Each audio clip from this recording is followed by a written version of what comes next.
Y'all, if I'm looking down too much, it's because I'm looking at my notes, and I wrote down a lot of stuff that I want to tell y'all that other people may not mention in their videos.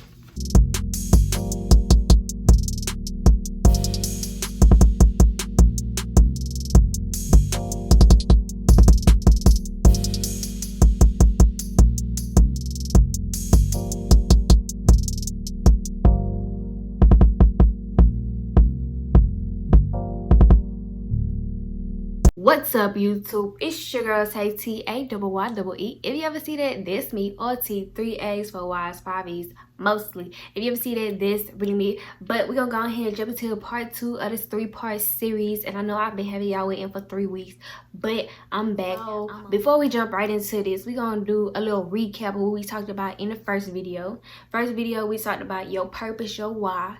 We talked about a business plan. We talked about a DBA, LLC, sole proprietorship, partnership, all of that. We talked about what makes your company unique, and we talked about the colors of your company, the name of your company, your logo, all that. So let's jump into part 2 of this 3-part series, okay? So y'all, when you get into part 2, and if I'm looking down too much, it's because I'm looking at my little notes that I wrote, so I make sure I don't miss nothing. So in part 2, we're gonna talk about finding your product. We're gonna talk about your vendor.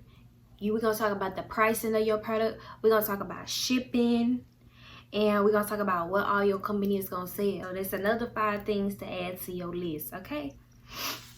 All right, so I just want y'all to know that before you get your mind set up, you're gonna make all this money, know that you're gonna spend money before you make money. You're gonna spend money before you see profit testing products off real, okay?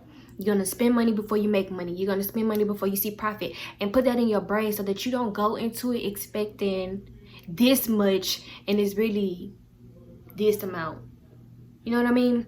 Like I said before, we're gonna talk about another 5 things. So there's another 5 things to add to your list. So we're gonna go ahead and start off with number 1. And number 1 is finding your product. So once you find your product and what you want to sell, you have to test that product out to make sure it's up to standards, it's quality, and not quantity. You know what I mean? So you want the quality of your product to be excellent, because you're selling this to people, you're marketing it to people as it's the best thing, and really and truly, if you don't test it, then you don't know that, right? So we're gonna talk about it as if we are a hair company, t-shirt company, lip gloss line, lash line, because those are all the things that I am currently into. If you start a hair company, lash line, or lip gloss line, in my experience, this is what I did. I tested every product that my vendor had, and I tested it over the span of 6 months. So nobody knew that I was ever starting a business, because I didn't put that out there yet. I said, okay, this is what I'm gonna do. I'm gonna test these products, see if I like them, and then voila, my business. So I had been planning on doing this business thing already. I just needed to test the products, and I didn't jinx it. I didn't let nobody know, hey, I'm starting a business, support me, and blah, blah, blah. I didn't do none of that until after I found the right product. And even when I found the right product, I waited a month and a half, 2 months to put it out there, you know? So y'all may be like, well, you losing money. But in reality, what I did was, that month and a half to 2 months that I waited, I was testing that product on people close to me. So with my hair company, my cousins they wear hair. So guess what I did? All right, y'all, I'm starting a hair company. Only y'all know. So I'm gonna give y'all this hair. I want y'all to test it out. Tell me what you like about it, what you don't like about it. Tell me if it could be better, blah, blah, blah, blah, blah. That's what I did personally. But there's levels to a business. See, what I did, I took my time with it.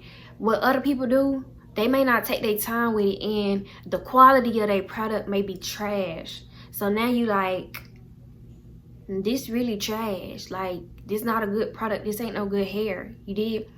But what I did, I tested it out myself. Every product. Curly, blonde, straight, by the wave, lashes, 18, 14, 16, 25. I tested everything out. And then I went back when I was testing my 6 months. I went back and I was like, all right, I'm gonna wait another 2 months and I'm gonna let my cousins and my sister try this hair out, try these lashes out, and I'm gonna see what they think. And then when I got their opinion, I was like, all right, I'm gonna go ahead and release it. I'm gonna go ahead and release the lash line. I'm gonna go ahead and release my hairline, and boom, it was up there from there. So you have to take the time out to test the products. And for some people, testing could take anywhere from 2 weeks to 6 months. Like I said, it could even take longer depending on what are you selling. And you can start your business off like how I did. Like, I did my hair first, then I did my lashes, then, you know, I introduced everything slowly. Like, if you go on my website, I sell colored hair. I tested out everything, but guess what? It's not on my website because I haven't really released that yet. You know, I'm still doing some digging on colored hair. I have it. I may not have the best of the best, and that's why I'm still testing out things. You know, that's why I'm still looking into stuff to see, oh, okay, this color hair is better than what my vendor got, so I'm gonna use this vendor for my color. Oh Lord, y'all, I can't talk. I'm gonna use this vendor for my colored hair, because my vendor, her hair is all right, but it ain't like this hair. You know what I mean? You can have a vendor for natural black hair. You can have a vendor for only blonde hair or different types of blonde hair. You can have a vendor for curly hair. You can have a different vendor for lashes. Like, you could go out and find different vendors and they all be the best of the best at that one product. You know what I mean? You don't have to get all your stuff from one vendor, because your one vendor, they may be good, but you could go to that vendor and be like, oh, her issues way better than what my vendor got, so I'm gonna use her for that specific product. I'm not just gonna completely switch vendors. Okay, that makes sense. You could do that. So this all goes into finding your product, testing your product. That basically goes into how long it's going to take for you to start your business. And I get that question all the time. How long did it take you to start your business? A year and 6 months. And you know why it took so long? Because I wrote out a business plan, prepped myself for that business, saved up money to start that business. And that last 6 months, I tested out all the hair, I tested out all the lashes, I tested out the blonde hair, I tested out the curly hair. Like, I tested all of that stuff out. Then I launched my business. So you want quality, not quantity. Okay, period. And that's just how I feel. I said what I said, and that's what I mean. Okay, so after you find your product and your vendor, you want to price your product. Now, when we talk about product pricing, it can start off a little tricky, but once you get the hang of it, you're gonna be fine. So when you price your product, and I'm sorry, I'm not looking at the camera, my bad, y'all, I'm looking at everything going on around me. But when you price your product, you want to know what your vendor price is. So say one bundle from your vendor is $74, right? Say it's like curly hair, maybe like, let's do loose wave.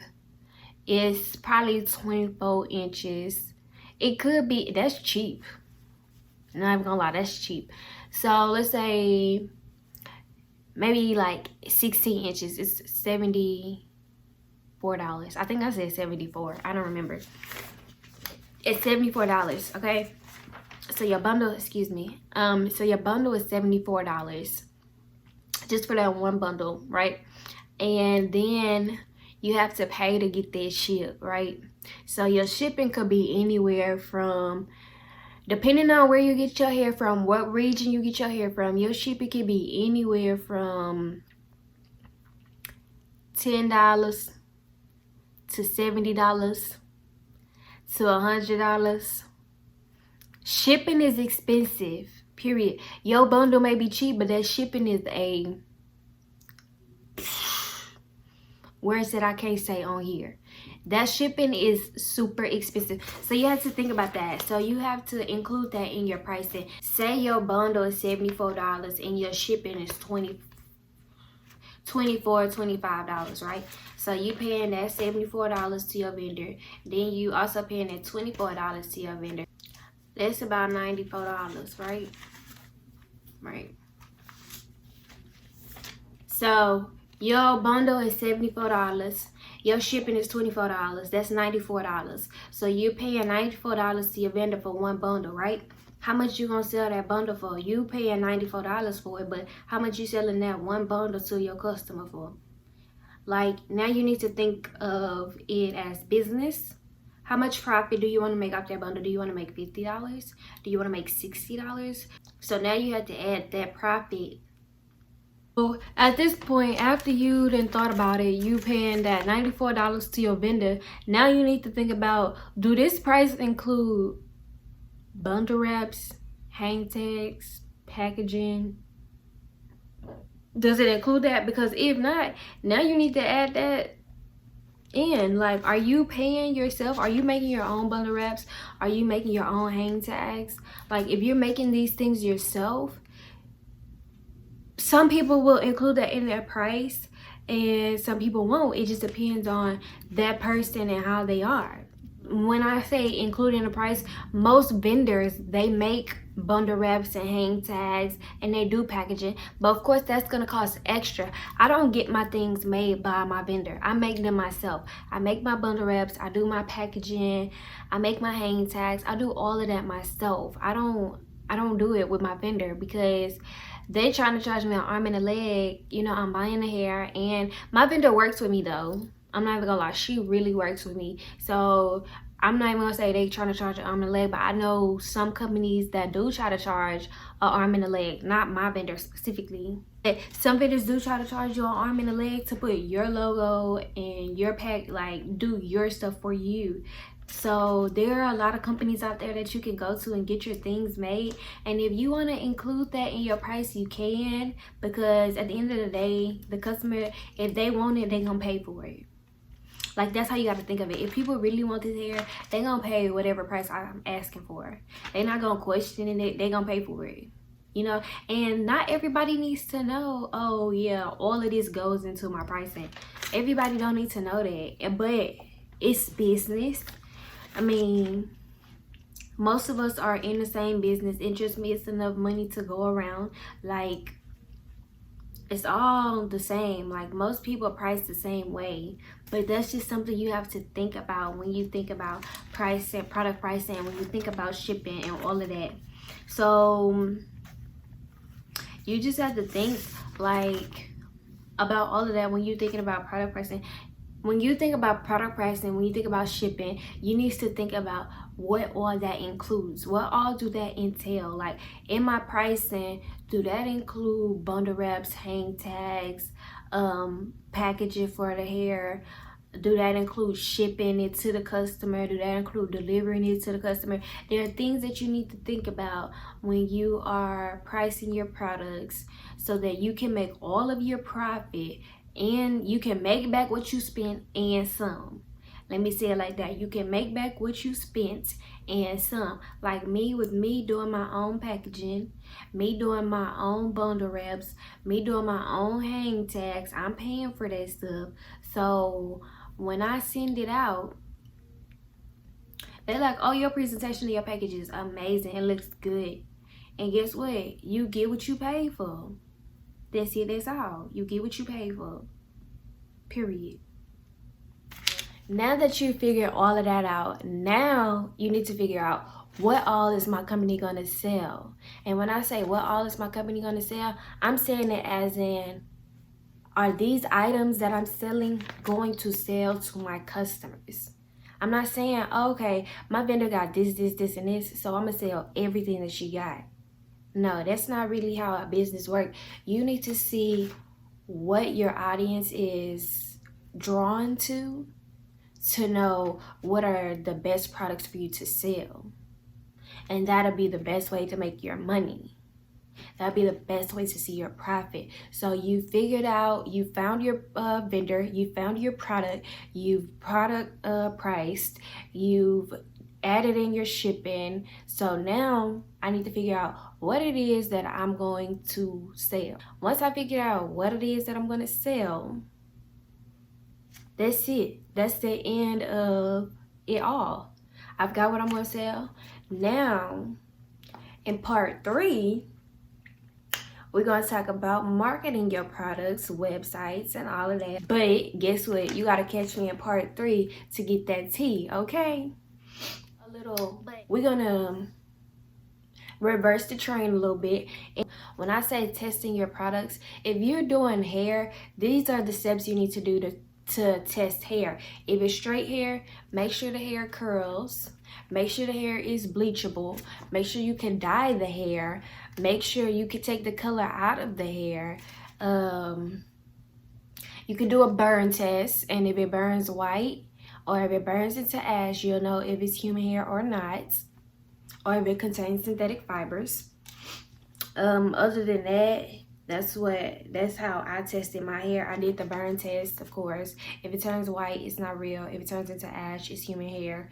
I did the bleach test. I made sure that it could get super light and not fry, and that super lightness can be colored. I did the dye test to make sure it hold color. I did the press test, so if it was curly hair, I straightened it out. And then I made sure that it reverted back to its curly stage. If it's, I gave you another test too. Of course, that involves washing and conditioning the hair and all of that. But just doing that gives you insights for your customers. So you could be like, oh yeah, you can use this product, that'll work. But this product right here, that's not gonna work on the hair. That's all that testing hair is. You'll be able to let your customers know how to take care of the hair. If they don't know how to, or if they have questions about it, you can answer those questions yourself instead of being like, I don't know. So we're going to recap on what we just talked about, and that's going to wrap this whole video up. So we talked about finding your product, finding your vendor, product pricing, shipping, and the things your company will sell. Okay? Period. Dot. That's it. That's all. Make sure y'all like, comment, subscribe. Tell your mama, tell your daddy, tell your friends, tell your family, because sharing is caring, okay?